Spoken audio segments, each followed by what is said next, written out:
আসসালামু আলাইকুম। আপনারা সবাই কেমন আছেন? আশা করছি ভালো আছেন। আলহামদুলিল্লাহ, আপনাদের দোয়া এবং ভালোবাসায় আমিও ভালো আছি। আমি সুমন আছি আপনার সঙ্গে ভূতের বাড়ি ইউটিউব চ্যানেলের পক্ষ থেকে। আমি বরাবরের মতো আবারও চলে এলাম আপনাদের মাঝে নতুন আরও একটি গল্প নিয়ে। আজকের গল্পটা খুবই ভয়ানক হতে চলেছে, তাই গল্পটা কেউ মিস করবেন না, সবাই আমাদের সঙ্গেই থাকুন। আমাকে দেখে যেভাবে ঘটনাটি পাঠিয়েছে আমি ঠিক ওইভাবে আপনাদের মাঝে প্রকাশ করার চেষ্টা করব ইনশাআল্লাহ। যাই হোক, আমি আর কথা বাড়াতে চলুন সরাসরি মূল ঘটনায় চলে যাই।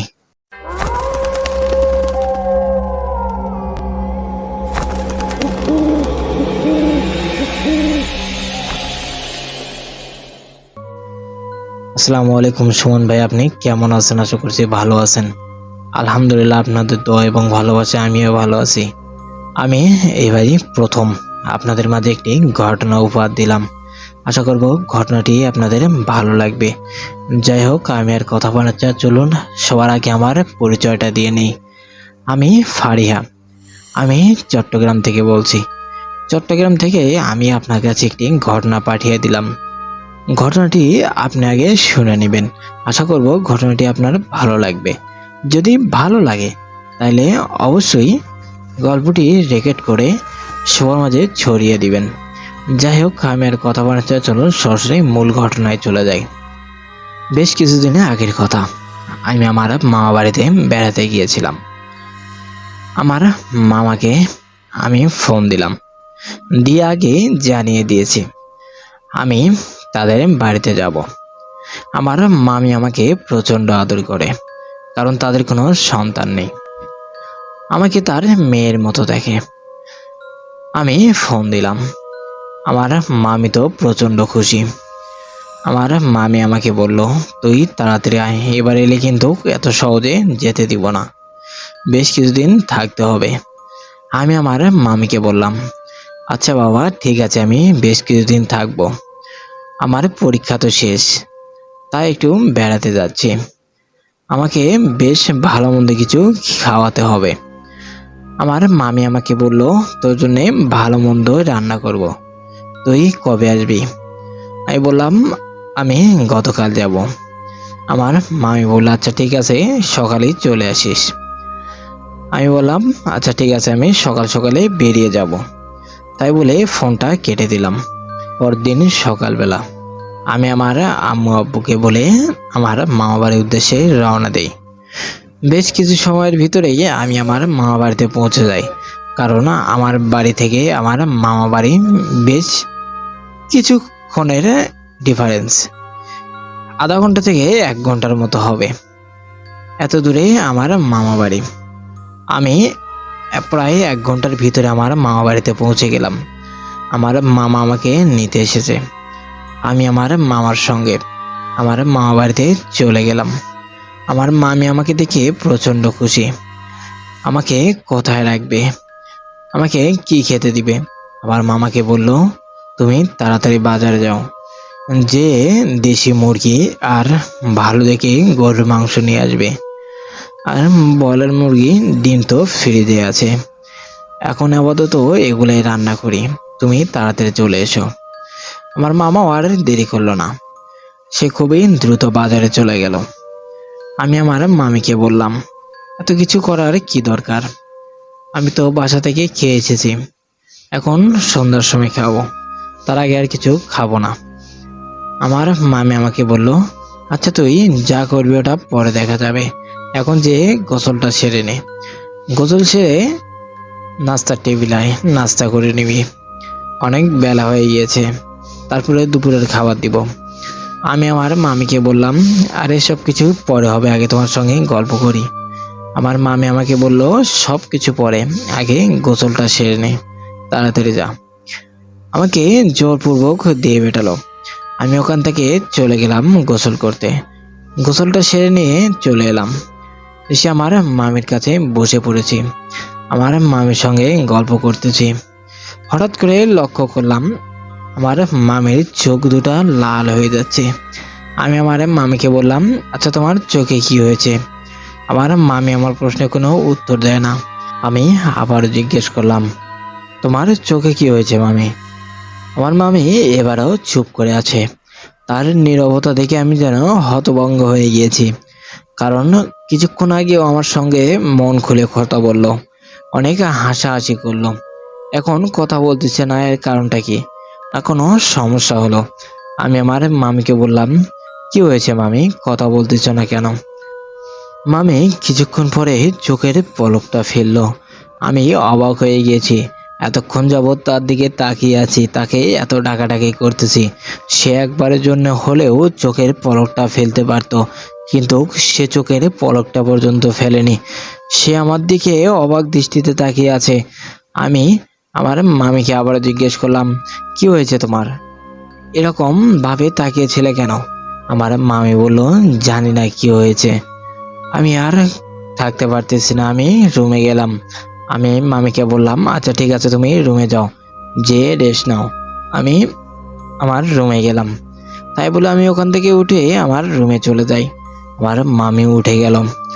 প্রায় 1 থেকে 1.5 ঘন্টা পর আমি আমার মামিকে ডাকতে গেলাম, যে দেখি মামি বিছানায় নেই। পুরো ঘর তন্ন তন্ন করে খুঁজে দেখি কোথাও নেই। আমি পুরো ঘর খুঁজে দেখেছি, তারপরে চিন্তা করলাম হয়তোবা ছাদে থাকতে পারে। আমি খুবই দ্রুত ছাদে গেলাম, যে দেখি আমার মামি ছাদের এক কোণায় দাঁড়িয়ে আছে। আমি আমার মামিকে ডাকতেছি, আমার মামি আমার প্রশ্নের কোনো উত্তর দেয় না। এতক্ষণ যাবত ডাকতেছি, আমার মামি কোনো কথা বলে না। আমার এই বিষয়গুলো যেন অদ্ভুত লাগতেছে। আগে কখনো এরকম ঘটনা আমার চোখে পড়েনি। আমি আবারও ডাক দিলাম মামিকে। মামি কিছুক্ষণ পরে জবাব দিল। আমি মামিকে বললাম, কি হয়েছে তোমার, বারবার কোথায় হারিয়ে যাচ্ছ তুমি? তোমাকে তো খুঁজেই পাওয়া যায় না, আর যদিও খুঁজে পাই তোমাকে ডাকতে থাকি, তুমি কোনো কথা বলো না। মামি আমাকে বলল, জানি না আমার কি সমস্যা হচ্ছে, আমি কখনো কখনো কোথায় যেন হারিয়ে যাচ্ছি। কেউ আমাকে ডাকতে থাকে, কিন্তু কে ডাকে আমাকে? আমি তাকে চতুর্দিকে খুঁজে বেড়াই, কিন্তু খুঁজে পাই না। সে খুবই অদ্ভুতভাবে আমাকে ডাকে, তার ডাকে যেন আমি মুগ্ধ হয়ে যাই। সে কে, কোথায় থেকে ডাকে? কখনো সামনে থেকে ডাকে, কখনো পিছন থেকে ডাকে। ডাকেটা কে? আমি তাকে তো দেখতে পারি না। এত সুন্দর, এত মায়াবী তার কণ্ঠ, বিশ্বাস করবি না। আমি মামিকে বললাম, আচ্ছা এসব কিছু রাখো, এখন চলো আমরা ঘরে যাই। তাই বলে আমি আমার মামিকে নিয়ে ঘরের ভিতরে চলে গেলাম, যে আমার মামির সঙ্গে গল্প করতেছি। কিছুক্ষণ পরেই সন্ধ্যা লেগে গেল। আমরা গল্পটা করতেছি। আমি আমার মামিকে বললাম, আচ্ছা গল্প রাখো, এখন কিছু খেতে দাও, অনেক খিদে পেয়েছে। আমার মামি আমাকে বলল, ভাত খেয়ে নে চল। আমি বললাম, না এত তাড়াতাড়ি ভাত খাবো না। পরে আমার মামি আমাকে নাস্তা দিল, আমি নাস্তা খেয়ে নিলাম। নাস্তা খেয়ে আমি আমার রুমে চলে গেলাম।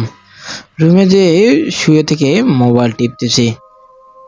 কিছুক্ষণ পরে মোবাইলের দিকে তাকিয়ে দেখি 10টা বেজে গিয়েছে। আমি আমার মামিকে ডাক দিলাম। আমার মামি আমার রুমে এলো, এসে বলতেছে, কি হয়েছে? আমি আমার মামিকে বললাম, আচ্ছা মামা কখন আসবে? মামি বলল, 10টায় তো ছুটি হওয়ার কথা, এখন আসবে হয়তোবা, রাস্তার ভিতরে থাকতে পারে। আমি মামিকে বললাম, মামাকে বলো একটি লাচ্ছি নিয়ে আসতে, ওর না লাচ্ছি খেতে অনেক ইচ্ছা করতেছে। আমার মামি ফাজলামি করে আমাকে বলল, লাত্তি খাবি, তা আবার মামাকে বলার কি দরকার? আমি মারি, এগিয়ে আয়। আমি মামিকে বললাম, দুষ্টুমি করতেছো তুমি, তোমাকে বাগে পেয়ে নেই আগে, তারপর দেখাবো। আমি মামিকে এই কথাটি বলতেই মামি যেন প্রচণ্ডভাবে রেগে গেল। সে খুবই অদ্ভুত ব্যবহার করতে লাগলো আমার সঙ্গে। আমি বিষয়টা বুঝতে পারলাম না। মামি আমার সঙ্গে ফাজলামি করলো, আমিও একটু করলাম, তাতে কি এমন ক্ষতি হয়েছে? মামির এই ব্যবহারে আমি সত্যি খুবই কষ্ট পেয়েছি। কিছুক্ষণ পর মামি আবারও আমার রুমে এলো, এসে আমাকে বলতেছে, কি হয়েছে তোর, মন খারাপ কেন? আমি বললাম, তুমি একটু আগে আমাকে কি বলে গিয়েছো? মামি আমাকে বলল, না আমি তো তোকে কিছু বলিনি, একটু আগে তো আমি আমার রুমে ছিলাম। কথাটা শুনে যেন আমি আকাশ থেকে পড়লাম। মামি এসেছিল, আমাকে অনেক বকাবকি করে গিয়েছে। কিন্তু এখন মামি শিকার যাচ্ছে না কেন? আমি মামিকে বললাম, ফাজলামি করো না এখন, তুমি আমাকে অনেক বকা দিয়েছো। মামি আমাকে বলল, বিশ্বাস কর আমি এখানে আসিনি, কে এসেছিল আমি জানি না, হয়তোবা তোর মনের ভুল। আমি বললাম, আমার মনের ভুল না, তুমি ভুলে গিয়েছো, নয়তো তুমি আমায় মামাকে বলবো বলেছি, তাই তুমি শিকার হচ্ছ না। আমার মামি আমাকে বলল, সত্যি আমি আসিনি রে, যদি আসতাম তাহলে আমি তোকে কেন বকাবকি করব? যদিও বা বকাবকি করি, আমি শিকার হব না? আমি কি মিথ্যাবাদী নাকি? তুই জানিস না আমি মিথ্যা কথা বলি না। আমি মামিকে বললাম, তাইলে কে এসেছিল? আমি তো স্পষ্ট দেখলাম তুমি এসেছো। মামি আমাকে বলল, এটা তোর মনের ভুল। যাই হোক, এখন শুয়ে পড়, অনেক রাত হয়ে গিয়েছে, তোর মামা আসবে হয়তো বা এখন, আমি তোকে ডাক দিব, তারপর সবাই একসাথে খাবার খেয়ে নেও, তুই এখন শুয়ে থাক। কিছুক্ষণ পরে আমার মামা এলো, এসে দরজায় নখ দিতেই আমি দৌড়ে গেলাম, যে দরজাটা খুলে দিলাম। দ্বিতীয় আমার মামা ঢুকে পড়লো ঘরের ভিতরে। আমি আমার মামাকে বললাম, তুমি ফ্রেশ হয়ে নাও, আমরা ভাত খাবো, অনেক ক্ষুধা পেয়েছে। আমার মামা যে ফ্রেশ হয়ে চলে এলো। আমার মামি টেবিলে ভাত বেড়ে দিল। আমরা তিনজনে একসঙ্গে বসে ভাত খেয়ে নিলাম, নিয়ে ঘুমানোর জন্য আমি চলে গেলাম। ঘুম এসেছি, প্রায় তখন রাত 3টা বাজে। হঠাৎ করে কিছু একটা পড়ার শব্দে আমার ঘুমটা ভেঙে গেল। মোবাইলের দিকে তাকিয়ে দেখি 3টা বাজে। আমি তো অবাক হয়ে গিয়েছি, এত রাত্রে কে কি ফেলে দিল।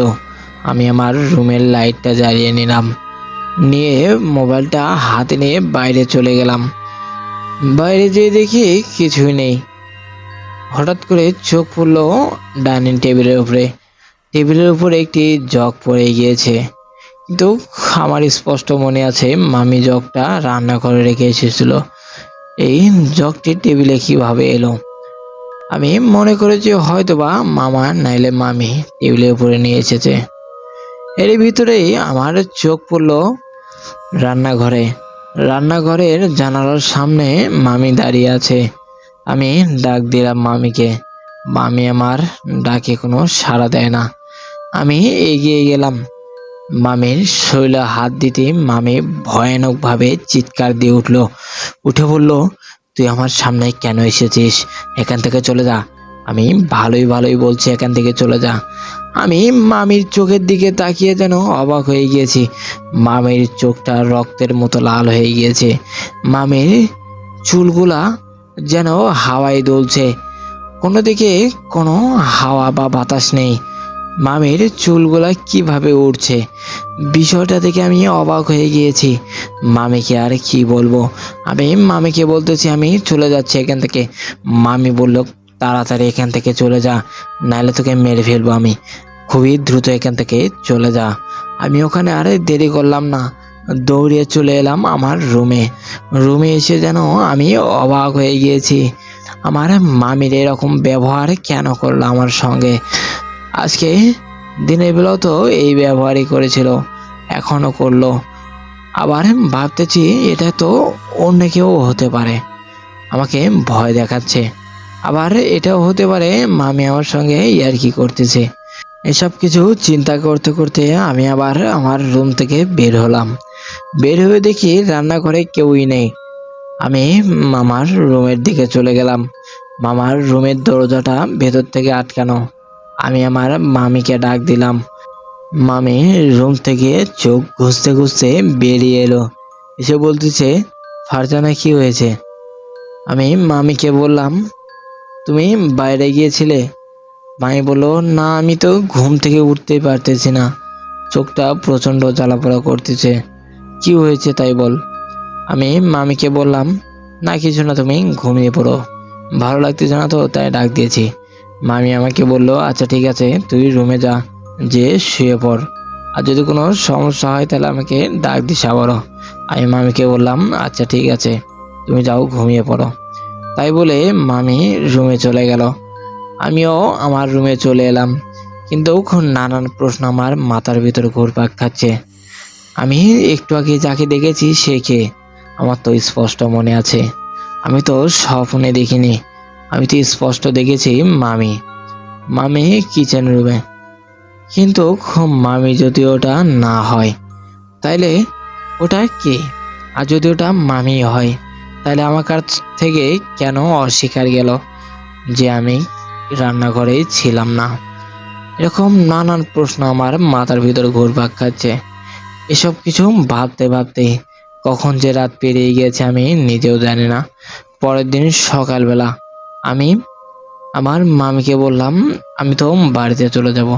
মামি বলল না, এখন যাওয়া যাবে না, আরো 2-1 দিন থাক, তারপরে চলে যাস। আমি মামির কথা আর ফেলতে পারলাম না, আমি থেকে গেলাম। মামির সঙ্গে গল্প করতেছি। ঠিক যখন জোহরের আজান পড়েছে তখন মামি কথা বলা বন্ধ করে দিয়েছে। আজান শেষ হয়ে গিয়েছে। তার কিছুক্ষণ পরে মামি যেন মুখ খুলেছে। প্রায় আধা ঘন্টার মতো মামি কোনো কথা বলেনি। মামিকে আমি অনেকবার ডাক দিয়েছি, মামি আমার ডাকে কোনো সাড়া শব্দ দেয়নি। এরকম অনেক কিছু ঘটে গিয়েছে এ পর্যন্ত। মামির এই কাণ্ডগুলো আমি কাকে বলবো? এর ভিতরে মনে হলো আমার মামার কথা। আমি মামাকে একবার বলেই দেখি। আবার ভাবতেছি মামাকে বললে যদি কোনো অশান্তির সৃষ্টি হয়। আবারও চিন্তা করতেছি যদি কোনো সমস্যা হয়ে যায় মামির, তখন কি হবে? আমি নানান কিছু চিন্তা ভাবনা করেই শেষ পর্যন্ত ডিসিশন নিলাম আমি মামাকে সব ঘটনা খুলে বলবো। দেখতে দেখতে সন্ধ্যা পেরিয়ে গেল। কিছুক্ষণ পরেই মামা চলে এলো। মামাকে আমি ডাক দিলাম। মামা আমাকে বলল আমি ব্যাগটা রেখে আসি। তাই বলে মামা তার রুমে চলে গেল। মামা ব্যাগটা রেখে হাত মুখ ধুয়ে তারপরে এলো আমার কাছে। আমি মামাকে বললাম তুমি খাটের উপরে বসো, আমি আসতেছি। তাই বলে যে আমি দরজাটা লাগিয়ে দিলাম। দিয়ে মামাকে আমি সব ঘটনা খুলে বললাম। মামা হাসতে হাসতে আমাকে বলল এটা তো আজকে নতুন না, এটা আগে থেকে। তোর মামির সঙ্গে একটি জিন আছে। আমাদের বাসা থেকে কিছুটা দূরে একটি বড় তেঁতুল গাছ দেখিস নাই? ওই গাছ থেকে এসেছে। জিনটা সব সময় আসে না, মাঝে মধ্যে আসে। জিনটা তো ভালোই, কোনোদিন কখনো তার ক্ষতি করেনি। আমি মামাকে বললাম তারপরেও এই তো একজন জিন, তার উপর এতটা ভরসা করা ঠিক হবে না। সে এখন কোনো ক্ষতি করতেছে না, ভবিষ্যতে যে কোনো ক্ষতি করবে না এটার গ্যারান্টি কে দিবে? আমি মামাকে বললাম আপনি যে কাজই করেন ভাইবে চিন্তে করবেন, তাছাড়া যদি কোনো সমস্যা হয়ে যায় তখন কি করবেন আপনি? মামা যেন কথা বলা বন্ধ করে দিয়েছে। মামা চিন্তায় পড়ে গিয়েছে। মামা আর কি বলবে? মামা ওখান থেকে উঠে চলে গেল। আমি মামাকে আর ডাক দিলাম না, তবে মামার মুখের দিকে তাকিয়ে যা বুঝলাম মামা একটু চিন্তায় পড়ে গিয়েছে। আমি দরজা থেকে বাইরে তাকালাম, তাকে দেখে মামা তার রুমে চলে গেল। কিছুক্ষণ পর আমিও মামার রুমে গেলাম, যে দেখি মামা শুয়ে আছে। আমি মামিকে ডাক দিলাম। মামি এলো। মামিকে বললাম মামা শুয়ে পড়েছে কেন, মামাকে খেতে দাও। মামি বলল খেতে তো দিব, রান্না হওয়া লাগবে না, রান্নাটা হয়ে গেলে সবাইকে একসাথে খেতে দিব। মামি তাই বলে ওখান থেকে চলে গেল। রান্নাঘরে ঢুকে পড়লো, দেখলাম আমি রান্না করতেছে। আমি সোফার উপরে বসে ফোন টিপতেছি। এর ভিতরে দেখি বাইরে থেকে মামি এলো। আমি যেন অবাক হয়ে গিয়েছি, মামি তো রান্নাঘরে দেখলাম, তাইলে বাইরে গেল কখন? আমি তো ডাইনিং এর সোফায় বসে আছি, গেলে তো আমার সামনে দিয়ে যাওয়া লাগতো। আমি ওখান থেকে তাকালাম রান্নাঘরে, দেখলাম মামি নেই। আমি তো অবাক হয়ে গিয়েছি। মামির মুখের দিকে আমি তাকিয়ে আছি। মামি বলল কি হয়েছে, আমার দিকে এরকম ভাবে কি দেখতেছিস? আমি মামিকে বললাম তুমি না রান্নাঘরে ছিলে। মামি আমাকে বলল কি বলিস, তোর কি মাথা খারাপ হয়েছে? আমি তো বাইরে গিয়েছিলাম, দোকান থেকে এক্ষুনি ফিরলাম। মামির কথা শুনে যেন আমার মাথায় আকাশ ভেঙে পড়ার মতো অবস্থা। মামিকে আমি স্পষ্ট দেখেছি, মামির সঙ্গে আমি কথাও বলেছি। এরই ভিতরে মামি বাইরে কখন গেল? আমি মামিকে বললাম তুমি কখন বাইরে গিয়েছিলে? মামি বলল, আমি তো বাইরে গিয়েছি প্রায় 10-15 মিনিট হয়ে গেল, কিন্তু মামি যদি 10 মিনিট আগে বাইরে যেয়ে থাকে, তাহলে আমি 5 মিনিট আগে কার সঙ্গে কথা বললাম? ওটা তো অন্য কেউ হতে পারে না, কারণ আমি স্পষ্ট দেখেছি ওটা মামি। আবার আমার মনের ভিতরে সন্দেহ কাজ করতে লাগলো, এটা ওই জিনের কারসাজি না তো? আবার ভাবতেছি, জিন তো অন্য কারোর সঙ্গে সব কিছু করে না, আমার সঙ্গে কেনই বা করতেছে? নাকি আমার কোনো সমস্যা হবে? আমি মামিকে বললাম, আচ্ছা তুমি যাও। আমি ঘরে গেলাম, যে শুয়ে পড়বো, আমার ভালো লাগতেছে না, মাথাটা অনেক যন্ত্রণা করতেছে। মামি আমাকে বলল, ঠিক আছে চলে যা। তাই বলে মামি রান্নাঘরে চলে গেল। আবার আমার ঘটকা লেগে উঠলো, মামি আবার রান্নাঘরে কি করতে গেল? আমি মামির পিছন পিছন গেলাম, দেখি মামি চুলা থেকে মাছ উঠে খাচ্ছে। আমি যেন অবাক হয়ে গিয়েছি, মামি যদি 10 মিনিট আগে বাইরে যেয়ে থাকে, তাহলে চুলায় মাছ কে দিল? আমি মামিকে ডাক দিলাম, মামি আমার দিকে ফিরেও তাকায় না। মামি রীতিমতো মাছ খেয়ে চলেছে। মামির এই অস্বাভাবিকভাবে মাছ খাওয়া দেখে আমার আবারও সন্দেহ জাগলো, মামির শরীরে হয়তোবা জিন ভর করেছে। আমি দ্রুত গেলাম মামার কাছে, মামাকে ডাক দিলাম, মামাকে নিয়ে সোজা রান্নাঘরে চলে এলাম। মামা আমাকে বলতেছে, কি হয়েছে? আমি বললাম, তুমি রান্নাঘরে চলো খুবই দ্রুত। মামা আর দেরি করলো না, খুবই দ্রুত আমার সঙ্গে রান্নাঘরে চলে এলো। রান্নাঘরে এসে দেখি মামি আর রান্নাঘরে নেই। আমি তো অবাক হয়ে গিয়েছি, আমার চোখ যেন কপালে উঠে গিয়েছে। মামিকে একটু আগে দেখলাম রান্নাঘরে, শুধু রুমে গিয়েছি আর এসেছি, এরই ভিতরেই মামি কোথায় উদা হয়ে গেল। আবার কড়াইয়ের দিকে তাকিয়ে দেখি কড়াইয়ে মাছগুলো ঠিক যেভাবে রান্না করে রেখেছিল ওইভাবে আছে। আমি তো অবাক হয়ে গিয়েছি, আমি তো স্পষ্ট দেখলাম মামি কড়াই থেকে মাছ উঠিয়ে খাচ্ছে। এত দ্রুত মামি কোথায় গেল? আর মাছগুলো আবার এখানে কেমন করে এলো? আমি যেন নিজের চোখকেও বিশ্বাস করতে পারতেছি না। মামা আমাকে বলল, কি হয়েছে, কেন ডেকে নিয়ে এলি এত জলদি? আমি মামাকে বললাম, একটু আগেই মামিকে দেখলাম এখানে বসে থেকে মাছ খাচ্ছে, এখন মামি কোথায় গেল? মামা আমাকে বলল, তোর কি হয়েছে? তোর কি শরীর খারাপ? তুই ভুল কথা বলতেছিস কেন বারবার? একটু আগে একটা কথা বললি, এখন বলতেছিস আরো একটা। তোর তো কথার কোনো আগামাথা পাচ্ছি না আমি। কি হয়েছে তোর? আমি মামাকে বললাম, তুমি বিশ্বাস করতেছো না কেন? আমি স্পষ্ট দেখেছি মামিকে। আমার কি চোখ কানা নাকি যে আমি দেখতে পারিনি? আমি স্পষ্ট দেখেছি এখানে মামি ছিল। মামু আমাকে আর কিছুই বললো না, ওখান থেকে চলে গেল। আমিও দ্রুত চলে গেলাম আমার রুমে। মামির এসব কর্মকাণ্ড দেখে আমি অবাক হয়ে যাচ্ছি। আমি বসে আছি, মামি কোথায় গেল? মামি এলে মামিকে এসব কিছু বলবো। এর ভিতরেই মামি কোথা থেকে জানে চলে এলো। আমি মামিকে ডাক দিলাম, মামিকে ডাক দিয়ে আমার পাশে বসলাম। আমি মামিকে সব ঘটনা খুলে বললাম। মামি আমাকে বলল, তোর এসব কিছু তোর মামাকে বলা মোটেও ঠিক হয়নি। আমি তোকে নিষেধ করেছিলাম এর আগে তোর মামা যাতে না জানে। তুই আমার কোনো কথাই শুনলি না, তোর কপালে খারাপ কিছুই লেখা আছে। আমি মামির কথা শুনে যেন অবাক হয়ে গিয়েছি। মামি এইভাবে আমাকে কোনোদিন কিছু বলেনি, এসব কথা তো ভুলেও না, খারাপ কিছু হওয়ার কথা তো ভুলেও বলেনি। মামি আমাকে প্রচণ্ড আদর করে। মামির হঠাৎ কি হয়ে গেল? মামির কথা কিরকম জানি সন্দেহজনক। আমার আর বুঝতে বাকি রইল না। আমি স্পষ্টভাবে বুঝতে পারতেছি 100% মামির শরীরে জিন ভর করেছে, আমাকে কিছু একটা করতে হবে। যাই হোক, সম্মানিত ভিউয়ার্স, আসসালামু আলাইকুম। আমাকে তো আপনারা সবাই জানেন, আমি সুমন। এক্ষুনি একটি ঘটনা আপনাদের মাঝে প্রকাশ করলাম। ঘটনাটি আমি পুরোপুরি রেকর্ড করতে পারিনি, একটু সমস্যার কারণে আমি ঘটনাটি এই মুহূর্তে স্থগিত দিতে বাধ্য হলাম। ইনশাআল্লাহ আগামী দিনে আপনারা এই ভিডিওর দ্বিতীয় পার্টটি পেয়ে যাবেন। যাই হোক, ঘটনাটি আমি ছোট্টই করলাম, ঘটনাটি অনেক বড়, এই পার্টে শেষ করতে পারবো না। যদি শেষ করতে যাই অনেক সময় লেগে যাবে, আমি তাই দ্বিতীয় পার্ট করতে বাধ্য হলাম। যাই হোক, পরবর্তী পার্ট আগামী দিনে পেয়ে যাবেন ইনশাল্লাহ। একটি কথা আপনাদেরকে আমি বলতে চাই, আপনারা ভিডিও দেখেন, চ্যানেলটি সাবস্ক্রাইব করতেছেন না। শুধু সাবস্ক্রাইবই না, আপনারা এই মুহূর্তে নতুন কোনো গল্প আমাদেরকে দিচ্ছেন না। বেশ কিছুদিন পর একটি ঘটনা পেয়েছি, সেটা নিয়ে রেকর্ড করতে বসে গিয়েছি। আশা করব আপনারা আবারও ঘটনাগুলো পাঠিয়ে দিবেন। আমরা আপনাদের ঘটনাগুলো সবার মাঝে ছড়িয়ে দিব। আমাদের হোয়াটসঅ্যাপ আর ইমেল অ্যাড্রেসে পাঠিয়ে দিবেন।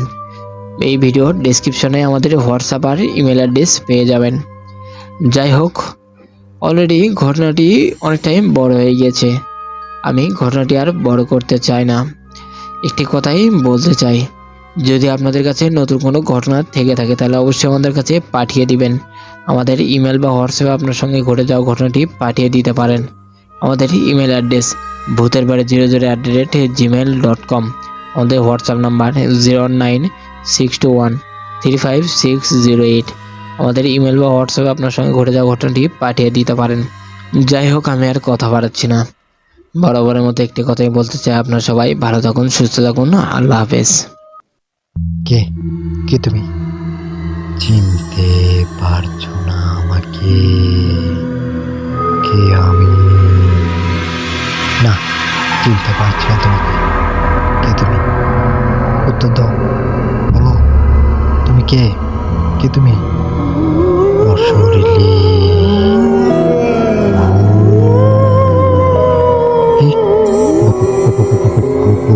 ভূত, তুমি ভূত?